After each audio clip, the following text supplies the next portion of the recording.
الحمد لله وكفى وسلام على عباده الذين اصطفى أما بعد فأعوذ بالله من الشيطان الرجيم بسم الله الرحمن الرحيم هو الذي أرسل رسوله بالهدى ودين الحق ليظهره على الدين كله وكفى بالله شهيدا محمد رسول الله والذين معه أشداء على الكفار رحماء بينهم صدق الله العظيم وقال رسول الله صلى الله عليه وسلم لو كان بعدي نبي لكان عمر وقال رسول الله صلى الله عليه وسلم في مقام آخر أنا مني وَأَنَا الْحُسَيْنِ او كما قال علیہ الصلاۃ والسلام۔ میرے معزز ناظرین کرام، پیارے عزیز بھائیوں، بزرگوں اور نوجوان ساتھیوں،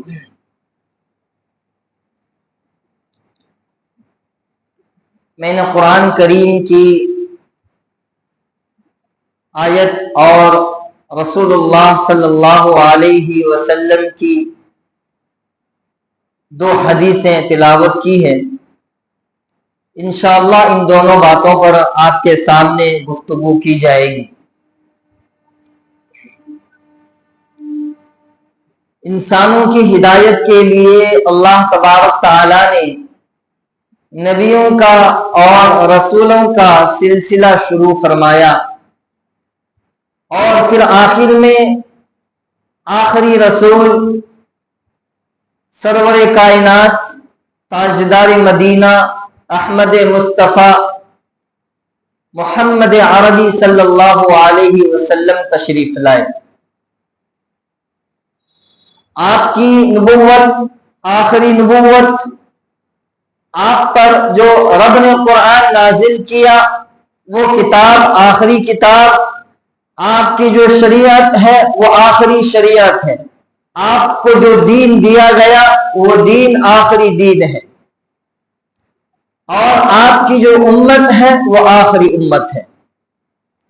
تو یہ سب رب نے عطا کیا۔ اللہ کے رسول صلی اللہ علیہ وسلم کو جو کچھ عنایت کی گئی وہ تمام کی تمام چیزیں رب نے اپنے طرف سے عطا کیے۔ اسی طرح آپ کو جو جماعت ملی، آپ کی جو ساتھیاں تھے جنہیں ہم صحابہ کرام کہتے ہیں، یہ جماعت بھی اللہ نے چنا، اللہ کے رسول صلی اللہ علیہ وسلم نے نہیں چنا، صحابہ کو اللہ کے رسول نے نہیں چنا، بلکہ اللہ نے ان کا انتخاب کیا اور آپ کی ایک بہترین جماعت آپ کے لیے منتخب کیا۔ تو آپ کی جماعت یعنی صحابہ کی جماعت ایک ایسی جماعت، ایک ایسا گروہ کہ دنیا میں اور ایسی جماعت آنے والی نہیں ہے۔ ان ساتھیوں کے بارے میں، ان صحابہ کے بارے میں کتابوں میں آتا ہے۔ حضرت خالد سیف اللہ رضی اللہ تعالیٰ عنہ کئی ہزاروں کے مقابلے میں ایک تھے۔ روم کی لڑائی شروع ہوئی، روم کے اندر جنگ شروع ہوئی، رومیوں کی تعداد 60,000 تعداد تھے۔ جنگ تیز ہوتی گئی، بڑھتی چلی گئی، رومیوں کی طرف سے آواز آنی شروع ہو گئی کہ کوئی ہے تمہارے درمیان جو ہم 60,000 لشکر کا مقابلہ کر سکے۔ ادھر سے صحابہ میں سے حضرت خالد سیف اللہ رضی اللہ تعالیٰ عنہ کھڑے ہوتے ہیں، تنہا اکیلا۔ وہ کہتے ہیں کہ میں اکیلا جاؤں گا اور 60,000 لشکروں کا مقابلہ کروں گا۔ 60,000 لشکر کی تعداد ایک کے مقابلے میں۔ صحابہ نے پوچھا، یا صحابی، اے دوست، آپ تنہا ہزاروں کا مقابلہ کیسے کر سکتے ہیں؟ حضرت خالد سیف اللہ نے کہا، میں اکیلا تنہا اس جماعت کا مقابلہ کروں گا۔ لیکن آگے حضرت ابو عبیدہ بن جراح رضی اللہ تعالیٰ آتے ہیں اور ہاتھ ہاتھ کھڑے کر کے معافی مانگتے ہیں عاجزی کے ساتھ کہ اے صحابی آپ تنہے تنہا نہ جائیے، کچھ تو لوگوں کو ساتھ لے کر کے جائیے۔ حضرت خالد بار بار کہتے ہیں کہ میں ان کا مقابلہ اکیلا کروں گا اور تنہا کروں گا، اسلام کا جھنڈا وہاں پر قائم کر کے آؤں گا۔ لیکن نہ ماننے کے باوجود بھی چند صحابہ کو لے کر کے وہ گئے اور رومیوں کی وہ جو تعداد تھی 10,000 کو قتل کیا، 10,000 کو جہنم رسید کیا۔ صرف 10 صحابہ مل کر کے 60,000 کا مقابلہ کر کے ان کو جہنم رسید کر دیا۔ دیکھیے یہاں پر 10 صحابی اور ادھر 60 دشمنوں کا 60,000 لشکر کی تعداد۔ کتابوں میں تو ایسے بھی واقعات ملتے ہیں کہ ایک بھی لڑنے والے ہیں۔ حضرت عمر رضی اللہ تعالیٰ عنہ ایک تنہا بیت المقدس کو فتح کر کے آئے تھے۔ تو ایسی جماعت اللہ تبارک تعالیٰ نے اللہ کے رسول صلی اللہ علیہ وسلم کو عنایت فرمائی۔ دیکھیے میرے دوستو، میں نے قرآن کریم کی آیت پڑھی ہے، حدیث پڑھی ہے، آپ میرا آخری تک ساتھ دیں، سوئے نہ، غور سے سنو۔ آپ میری آنکھوں کی طرف دیکھیں، میں آپ کی آنکھوں کو دیکھوں گا، بات اللہ کی طرف سے آئے گی۔ اس طرح کہ آپ ہماری ہمت بڑھائیں گے، حوصلہ بڑھائیں گے تو مزید آپ کے سامنے بہتر گفتگو کرنے پر طاقت رکھوں گا۔ لیکن اگر آپ سوتے رہیں گے تو اس کا اثر مجھے ہوگا، اور جو باتیں میں آپ کے سامنے کہنا چاہوں گا وہ باتیں میرے سامنے میرے ذہن سے نکل جائے گی۔ اس لیے آپ بطور خاص توجہ دیں میری گفتگو پر، میری باتوں پر۔ میں پوری امید کروں گا کہ میری بات آپ کو سمجھ میں آ جائے۔ میں نے قرآن کریم کی آیت پڑھی ہے، حدیث پڑھی ہے۔ یہ محرم کا مہینہ ہے اور اس مبارک مہینے میں حضرت حسین کو قتل کیا گیا۔ حضرت حسین کون تھے، اس کی تعریف، اس کا تعارف، اس کا پہچان، اس کی ہسٹری آپ کے سامنے مختصر انداز میں پچھلے جمعہ بیان کر دیا گیا تھا۔ میں پوری کوشش کروں گا کہ پورا واقعہ میدان کربلا، حسن حسین کی شہادت، حسین کون تھے، کس کے نواسے تھے، میں پوری تاریخ آپ کے سامنے بیان کرنے کی کوشش کروں گا۔ آپ میری حوصلہ افزائی فرمائیں۔ حضرت حسین کون؟ فاطمۃ الزہرا کا بیٹا۔ فاطمۃ الزہرا کون؟ سیدہ فاطمہ، عائشہ فاطمہ، عابدہ فاطمہ، زاہدہ فاطمہ، مرشدہ فاطمہ، ہادیہ فاطمہ، مرشدہ فاطمہ، طاہرہ فاطمہ، مطہرہ فاطمہ، زاہدہ فاطمہ، زکیہ فاطمہ، مزکیہ فاطمہ، ساجدہ فاطمہ، رابعہ فاطمہ، خالصہ فاطمہ، رشیدہ فاطمہ۔ کون فاطمہ؟ آپ کی چہیتی بیٹی، آپ کی چہیتی بیٹی، آپ کے لخت جگر فاطمہ۔ فاطمہ کی اولاد سے ہیں حضرت حسین۔ کون فاطمہ؟ کون فاطمہ؟ علی کی بیوی، علی کی بیوی، رسول اللہ صلی اللہ علیہ وسلم کا لخت جگر، نور نظر۔ کون فاطمہ؟ فاطمہ الزہرا رضی اللہ تعالی عنہ، جنتی عورتوں کے سردار۔ کون فاطمہ؟ وہ فاطمہ جس کے لیے زمین بھی کانپتی تھی، وہ فاطمہ جس کے لیے جنات کی دعا کرتے تھے، وہ فاطمہ جس کے گھر میں ملائکہ آتے تھے۔ کون فاطمہ؟ وہ فاطمہ جس کا گھر جنت کا گھر تھا، جس کی چھت وہ چھت تھی، پانی ٹپکتا تھا، جس کا فرش وہ تھا کھجور کی ٹہنیوں سے بنائے گئے گھر، اس گھر میں فرشتے نازل ہوتے تھے۔ ایسے گھر میں حضرت فاطمہ کے بطن سے کون پیدا ہوئے؟ حضرت حسین رضی اللہ تعالی عنہ۔ حضرت حسین کون حسین؟ وہ حسین جس کو دودھ پلانے والی فاطمہ الزہرا رضی اللہ تعالی عنہ ہے۔ کون حسین؟ وہ حسین جس کا نانا ہم سب کے محبوب، ہم سب کے آقا، دنیا کا سردار، دنیا کا بادشاہ، دنیا کا حاکم محمد عربی صلی اللہ علیہ وسلم ہے۔ کون حسین؟ جس کا نانا وہ ہے جس نے اپنی زبان اپنے نواسے کی زبان پر رکھی تھی۔ کون حسین؟ وہ حسین جس کا نانا رسولوں کا امام۔ کون حسین؟ جس کا نانا رسولوں اور اماموں کا حسین۔ کون حسین؟ وہ حسین جس کا نانا 1,24,000 نبیوں کے امامت کی ہے۔ کون حسین؟ وہ حسین جس کے نانا پر نبوت کو بند کر دیا گیا۔ کون حسین؟ وہ حسین جس کے نانا کے بعد کوئی نبی ہونے کا دعویٰ نہیں کر سکتا۔ کون حسین؟ وہ حسین جس کے نانا کے لیے انبیاء بھی دعا کرتے تھے امت کے لیے۔ کون حسین؟ وہ حسین جس کے نانا کی امت آخری امت ہے۔ یہ ہے حسین کا مقام، یہ ہے حسین کی رفعت، یہ ہے حسین کی عظمت، یہ ہے حسین کی بلندی۔ کون حسین؟ وہ حسین جب آپ صلی اللہ علیہ وسلم اس دنیا سے چلے گئے، آپ کی کرسی پر حضرت ابوبکر صدیق رضی اللہ تعالیٰ عنہ بیٹھے۔ حضرت ابوبکر دیکھ رہے ہیں کہ حسن حسین غائب ہے۔ صحابہ نے پوچھا اے صحابی یعنی اے ابوبکر صدیق، آپ خطبہ دیجئے، آپ خطبہ منبر پر بیٹھ کر دیجئے۔ حضرت ابوبکر نے کہا حسن حسین نظر نہیں آ رہا ہے۔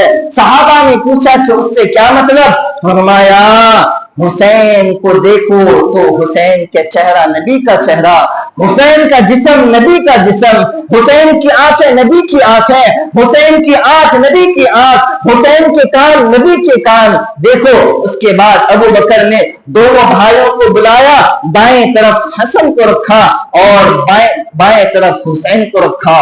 یہ ہے حسین کا مقام۔ کون حسین؟ وہی حسین۔ کون حسین جس کے بارے میں کتابوں میں موجود ہے حضرت عمر رضی اللہ تعالی عنہ 22 لاکھ مربع زمین پر حکومت کرنے والے، دنیا پر حکومت کرنے والے حضرت عمر رضی اللہ تعالی عنہ سلام کرنے میں حسین کو پہل کرتے تھے۔ کبھی زندگی میں ایسا موقع نہیں دیا کہ حسین سلام کرے اور جواب عمر دے، نہیں بلکہ عمر سلام کرتا تھا اور حسین جواب، اور عمر سلام کرتا تھا حسین جواب دیتا تھا۔ ایک مرتبہ کا واقعہ ہے کہ مسجد میں بیٹھے ہوئے ہیں، دور سے حضرت حسین نے عمر رضی اللہ تعالیٰ عنہ کو دیکھا، پورا ارادہ بنایا کہ آج پہلے میں عمر کو سلام کروں گا۔ ستون کے کھمبے کے پیچھے کھڑے ہو گئے، دیوار کے پیچھے کھڑے ہو گئے، ادھر سے عمر آ رہے ہیں۔ جو ہی سلام کرنے کے لیے حسین نے اپنا چہرہ مبارک نکالا، فوراً ادھر سے سلام آ گیا، السلام علیکم یا حسین۔ حضرت حسین تعجب ہو گیا اور کہنے لگا اے عمر، میں نے آج پورے ارادے کے ساتھ، پورے عزم کے ساتھ میں نے یہ چاہا کہ میں آپ کو سلام کروں، آپ کی نظر میری طرف نہیں پڑی، لیکن آپ کو کیسے معلوم ہوا کہ میں دیوار کے پیچھے کھڑا ہوں یا بیٹھا ہوں؟ تو حضرت عمر رضی اللہ تعالیٰ نے کہا اے حسین، صرف تمہارا چہرہ محمد کا چہرہ نہیں ہے، صرف تمہاری آنکھیں محمد کی آنکھیں نہیں ہے، صرف تمہارا جسم اور بدن محمد کا بدن اور جسم نہیں ہے، بلکہ تمہاری خوشبو بھی محمد کی خوشبو ہے۔ جو خوشبو محمد میں آتی تھی وہی خوشبو حسین تمہارے اندر سے بھی آ رہی ہے۔ یہ ہے حسین کا مقام۔ آپ 6 سال کے تھے، حضرت حسین رضی اللہ عنہ کی عمر 6 سال تھی، آپ صلی اللہ علیہ وسلم اس دنیا سے پردہ فرما گئے، آپ کا انتقال ہو گیا۔ ہمیں حضرت حسین کی بچپنا یا حضرت حسین کی شہادت میدان کربلا واقعہ یاد ہے، لیکن بیچ کی جو زندگی ہے حضرت حسین کی وہ ہمیں یاد نہیں۔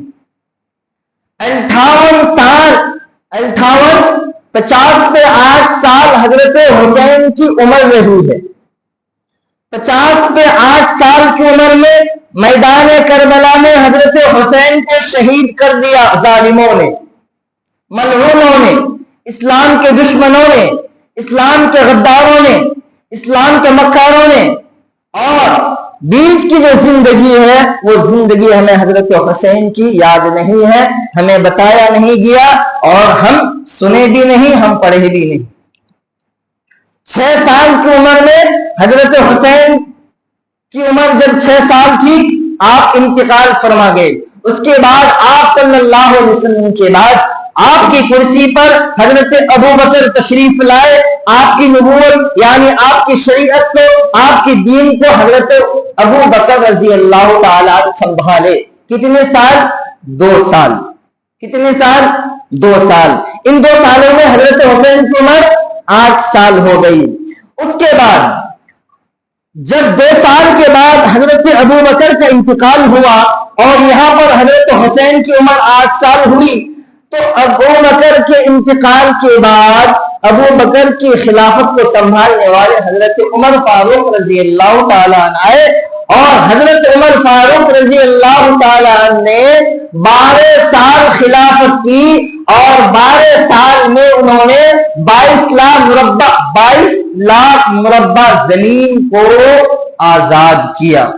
یعنی آدھی دنیا, 22 لاکھ آدھی دنیا کو انہوں نے آزاد کیا اور آدھی دنیا پر حکومت کی. حضرت عمر رضی اللہ تعالیٰ عنہ کی عمر جب یہاں 10 سال ہوئی تو حضرت حسین کی عمر 18 سال ہو گئی. یعنی اب جوانی میں ہے. کس میں ہے حضرت حسین؟ جوانی میں ہے. یہ جوانی کی عمر ہمیں اور آپ کو نہیں معلوم. اس جوانی کے عمر میں حضرت حسین رضی اللہ تعالیٰ عنہ نے کئی جگہوں پر جنگ کی اور ان جگہوں کو آزاد کیا. خراسان کا جنگ آپ موبائل پر سرچ کر سکتے ہیں, خراسان کا جنگ کس کو کہا جاتا ہے. اس خراسان جنگ کا سپہ سالار, اس خراسان جنگ کا بادشاہ, حاکم, ذمہ دار حضرت حسین رضی اللہ تعالی عنہ تھے, جو آزاد کر کے خراسان شہر پر اسلام کا جھنڈا لہرایا اور اسلام کو چمکایا. یہ 18 سال کی عمر ہے حضرت حسین کی, اور شاہی تخت پر بیٹھے ہوئے ہیں حضرت عثمان رضی اللہ تعالیٰ عنہ. حضرت عثمان نے 12 سال تک حکومت کی. کتنے؟ 12 سال تک حکومت کی, اور 12 سال جب حکومت کی تو حضرت حسین کی عمر یہاں پر پہنچتی ہے 30 سال. حضرت عثمان کون ہے معلوم ہے؟ حضرت عثمان غنی, جس کے بارے میں آپ کو بتایا گیا تھا اور ایک جمعہ اس پر ہی بیان ہوا تھا. حضرت عثمان غنی وقت کے مالدار, وقت کا بادشاہ. حضرت حسین کو حضرت عثمان کی طرف سے بیت المال سے ڈبل وظیفے ملتے تھے, ڈبل ہدیے دیے جاتے تھے. یعنی عام لوگوں کو جو ہدیہ ملتا تھا سرکاری مال سے تو سب کو برابر دیے جاتے تھے, لیکن حسن حسین کو ڈبل دیے جاتے تھے. اس وجہ سے نہیں کہ وہ نانا کے نواسے, آپ صلی اللہ علیہ وسلم کے نواسے, اس وجہ سے کہ ایک حصہ تو بیت المال سے اور ایک حصہ حضرت عثمان اپنی طرف سے محبت میں دیتے تھے. لوگوں نے پوچھا, اے عثمان تمہارے پاس اتنا مال کہاں سے آیا, کیسے کمایا, تمہارے پاس اتنی جائیداد کیسے آئی؟ تو حضرت عثمان نے کہا, میں ہاتھ اٹھاتا ہوں اللہ سے اور میں اللہ سے مانگتا ہوں. جب بھی میں اپنے ہاتھوں کو اللہ کے سامنے پھیلاتا ہوں تو اللہ میری ہاتھوں میں جھولیاں بھر دیتا ہے. یہ میری دعا کا ثمرہ ہے, میری دعا کا نتیجہ ہے جو اللہ نے مجھے عطا کیے ہیں. تو 30 سال کی عمر حضرت حسین کی یہاں تک پہنچتی ہے. میں آپ کو اس واقعے کی طرف لے چلتا ہوں جس واقعے کے متعلق سے میں نے قرآن کریم کی آیت آپ کے سامنے پڑھی ہے. وہ حسین کے ایک مرتبہ قافلہ جا رہا تھا, حضرت سیدہ فاطمہ الزہرا کے گود میں حسن حسین موجود ہے. آپ صلی اللہ علیہ وسلم کو معلوم ہوا پانی ختم ہوا, غذائیں ختم ہو گئی, کھانے کے لیے کچھ نہیں ہے. آپ صلی اللہ علیہ وسلم نے اپنی سواری کو, اپنی اونٹی کو تیز کیا, حضرت سیدہ فاطمہ الزہرا کے پاس پہنچا. پہنچنے کے بعد آپ صلی اللہ علیہ وسلم نے فرمایا, اے لخت جگر کیا پانی ختم ہو گیا, کھانے کے لیے کچھ نہیں ہے؟ اس کی بیٹی فاطمہ نے کہا, ہاں ابو جان سب کچھ ختم ہو گیا. اس کے بعد اللہ کے رسول صلی اللہ علیہ وسلم نے حسین کو اپنے گود میں لیا, اپنی زبان حضرت حسین حسین کی زبان پہ رکھی اور اس کے بعد حسین کی پیٹ ایسی بھری کہ اس کے بعد اس کی بھوک ختم ہو گئی. پھر حسن کو بلایا گیا جو حسین کے بھائی تھا, ان کو بھی اپنی زبان ان کی زبان پر رکھی, ان کی بھی بھوک مٹ گئی. یہ آپ صلی اللہ علیہ وسلم کی محبت ہے. ایک واقعہ سنا ہوگا بار بار آپ لوگوں نے کہ نماز ہو رہی تھی, مسجد میں صحابہ کرام جمع تھے اور آپ صلی اللہ علیہ وسلم موجود تھے.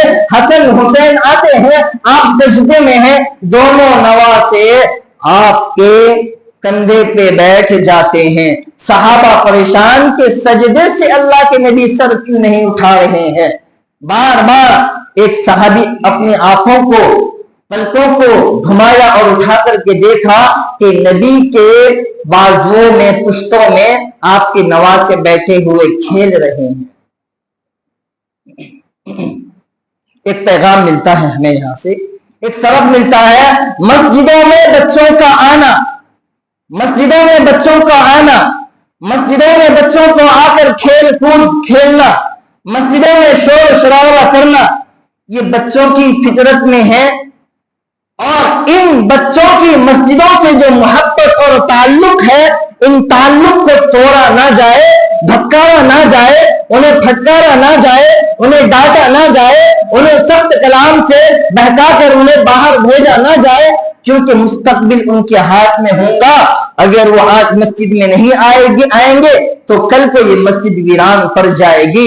ان بچوں کا آمد و رفت, ان بچوں کا مسجدوں میں لگاؤ, ان بچوں کا مسجد تعلق ہمیں حضرت حسن حسین سے ملتا ہے کہ جن کی وجہ سے اللہ کے رسول صلی اللہ علیہ وسلم نے اپنے سر کو زمین سے نہیں اٹھایا, اس بنیاد پر کہ میرے نواسے گر نہ جائے اور انہیں کوئی خطرہ پیش نہ آ جائے. اس سے پتہ چلتا ہے کہ بچے آئیں گے مسجدوں میں, شور شرابہ بھی ہوگا, وہ نمازیوں کے آگے سے بھی گزریں گے, پیچھے سے بھی گزریں گے, وہ تال مٹول بھی کریں گے, لیکن انہیں ڈانٹا نہ جائے. اگر آپ ان کو ایک ڈانٹیں گے, آپ کی ایک ڈانٹ ان کی زندگی برباد ہو جائے گی. اگر بچے نے اپنے دل پہ لے لیا کہ اس نے مجھے ڈانٹا کیوں, اللہ کے گھر میں آنے کی وجہ سے, قسم خدا کی میں اب کے بعد مسجد کا چہرہ بھی نہیں دیکھوں گا, تو اس کا وبال آپ پر پڑے گا. اس لیے بچوں سے محبت کریں اور اپنے بچوں کی انگلیاں پکڑ کر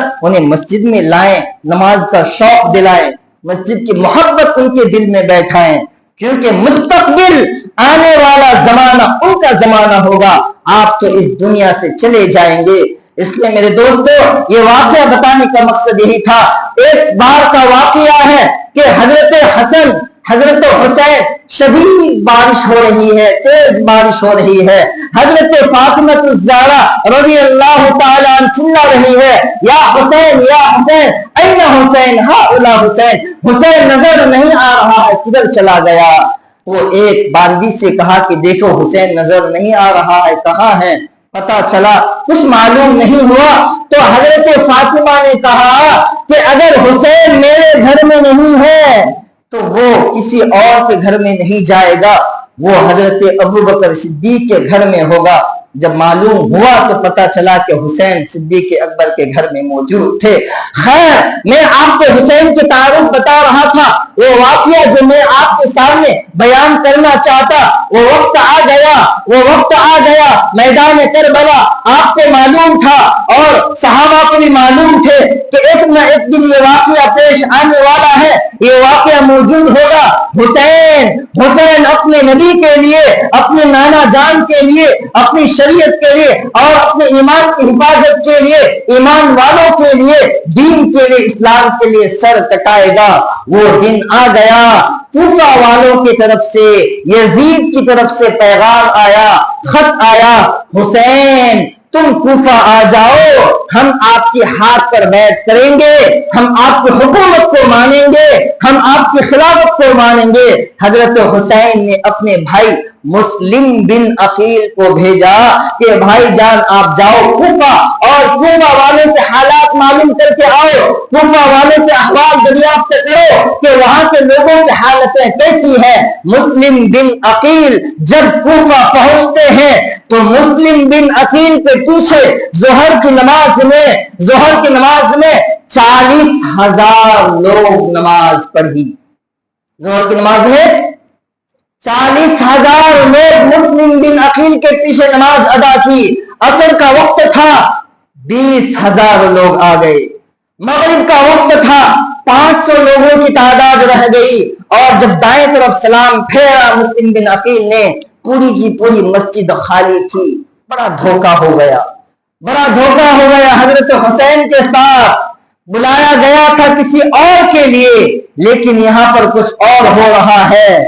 حکم ہوا یزید کی طرف سے کہ مسلم بن عقیل کی گردن اڑا دی جائے.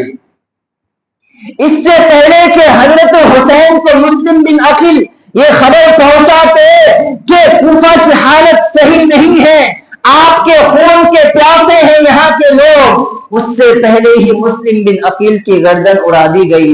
ادھر سے حضرت حسین رضی اللہ تعالیٰ عنہ اور آپ کی بیٹیاں، آپ کی بیویاں، آپ کے اہل خاندان اپنے لشکر کے ساتھ چلے وہاں سے، اس بنیاد پر کہ ہم وہاں جا کر کے راحت اور سکون کے ساتھ آئیں گے. آپ کو تو یہ خبر بھی نہیں تھی کہ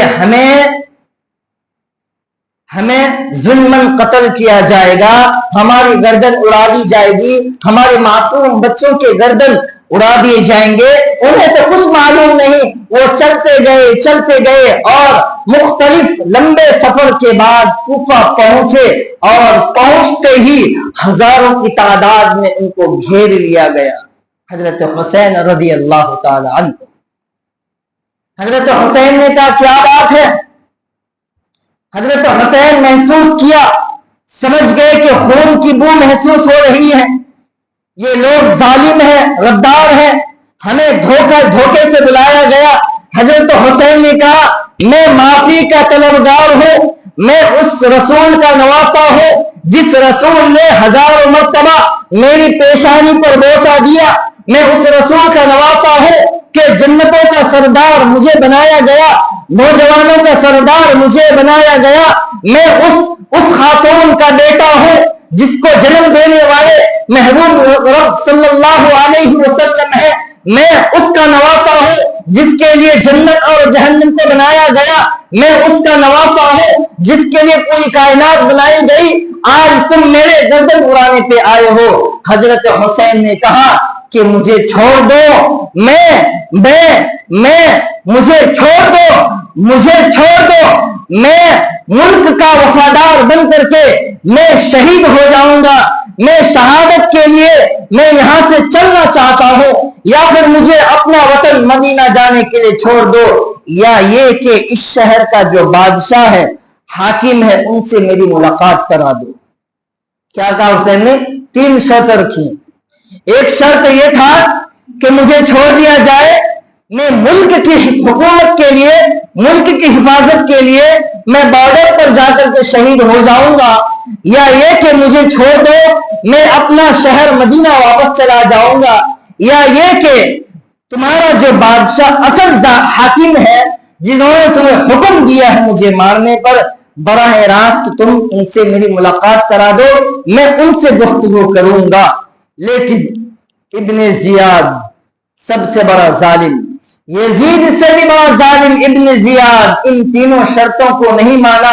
جبکہ ان شرطوں کو مانا جانا چاہیے. جب ایک دشمن کا دوسرے دشمن کے ساتھ مقابلہ ہوتا ہے تو آپس میں کچھ شرطیں ہوتی ہے جو ایک دوسرے کو ماننی پڑتی ہے، لیکن انہوں نے ان شرطوں کو مانا نہیں، اور تیروں کی بارش شروع ہوئی، تلواروں کی بارش شروع ہوئی. وہ لاکھوں کی تعداد میں یہ چند افراد، وہ معصوم بچے، وہ معصوم خواتین جو اپنا کوفہ دیکھنے کے لیے آئی ہوئی تھی، ان پر بھی تیر کی بارش شروع ہوئی اور خون کا خون بہنا شروع ہوا. معافی مانگتے رہے حضرت حسین معافی مانگتے رہے، لیکن تیروں کی رفتار اور اس سے بارش کے قطروں سے بھی تیز ہونا شروع ہوا. وقت ہوا عصر کا وقت تھا، نماز کا وقت ہوا. حضرت حسین نے کہا مجھے اجازت دے دو، میری نماز قضا ہو جائے گی، مجھے نماز پڑھ لینے دو. نماز کے لیے وقت دیا گیا، تیمم کر کے نماز شروع کر دی. لیکن وہ ظالم قوم، وہ ملعون قوم جس پر اللہ کی لعنتیں برس رہے گی، وہ بدماش، وہ